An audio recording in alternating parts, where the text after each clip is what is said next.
જય શ્રી કૃષ્ણ મિત્રો।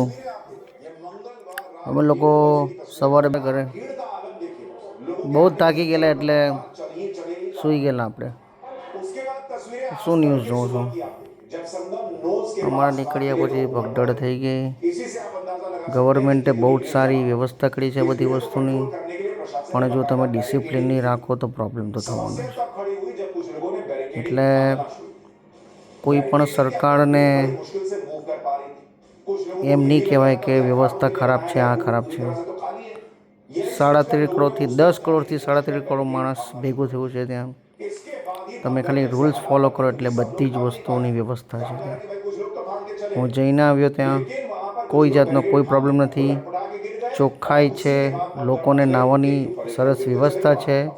પણ આટલા બધા માણસો અને એમાં બી થોડાક લોકોના આ રીતની કુટેવોને કારણે જે લોકોએ રૂલ્સ તોડવા, નિયમોનો ભંગ કરવો, એના કારણે આ પ્રોબ્લેમ વર્તન થયું છે।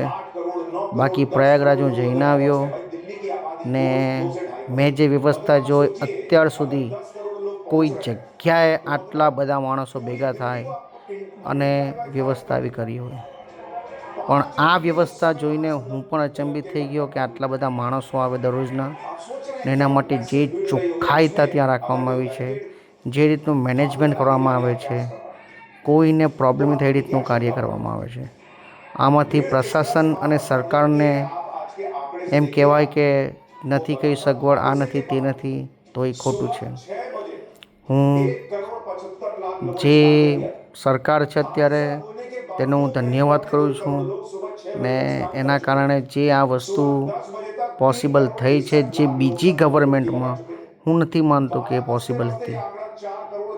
હું યોગીજી અને આપણા નરેન્દ્ર કાકાને ખૂબ ખૂબ ધન્યવાદ કરું છું કે કાકા તમે જે રીતના આ યોગીજીને સપોર્ટ કર્યો છે અને તમારી જે રીતની ટ્રેનિંગ છે આ બધાને, યોગીજીને કાકા તમે ઘણું સારું કામ કર્યું છે।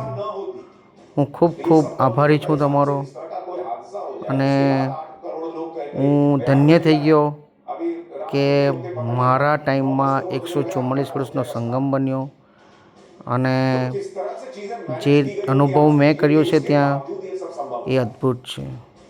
બધા લોકોને કહું છું કે જાઓ એકવાર, ત્યાંની જે ઓરા છે, જે વાતાવરણ છે એનો અનુભવ કરો, ત્રિવેણી સંગમમાં સ્નાન કરો અને ભગવાનની પ્રાર્થના કરો।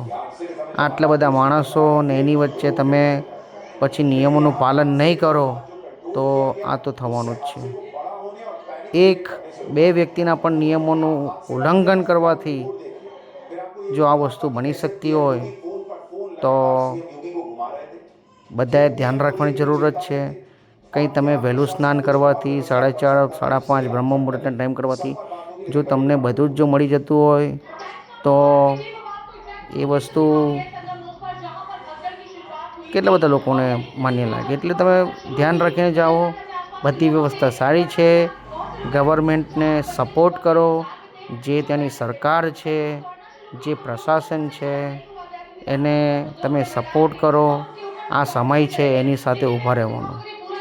તો મિત્રો, હું પ્રયાગરાજ જઈને આવ્યો છું, ત્યાંથી વારાણસી જઈને આવ્યો છું, વારાણસીથી ઉજ્જૈન ગયો, ઉજ્જૈન મહાકાલથી કાલ ભૈરવ ગયા, કાલ ભૈરવથી અમે લોકો ઓમકારેશ્વર ગયા અને વારાણસીથી અમે એક માતાજીનું મંદિર હતું ત્યાં પણ ગયા હતા।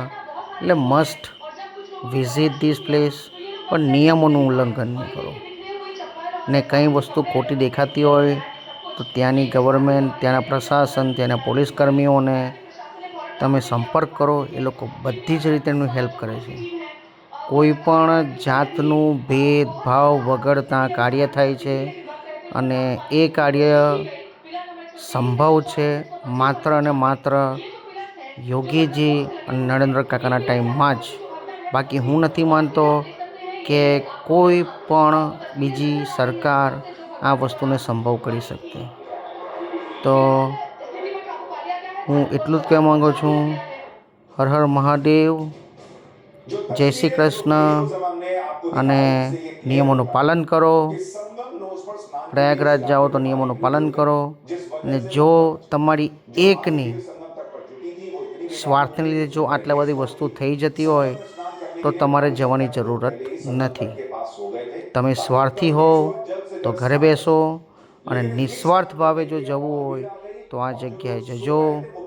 અને બધાનું ધ્યાન રાખીને આપણે સેવા અને પૂજા કરવાની છે. ભગવાન માટે દરેક વ્યક્તિ એક જ છે, કોઈ ઊંચ કોઈ નીચ નથી. તો મિત્રો તમે સમજીને જાઓ આ વસ્તુ, બધાને રિસ્પેક્ટ કરો. અને તમે ઉતાવળ કરીને પહેલાં પહોંચીને જો તમને દર્શન થાય એનો મતલબ એવો નથી કે તમને બધું જ મળી ગયું. એટલે સમજી વિચારીને જાઓ અને ભક્તિ કરો. જય શ્રી કૃષ્ણ. હર હર મહાદેવ.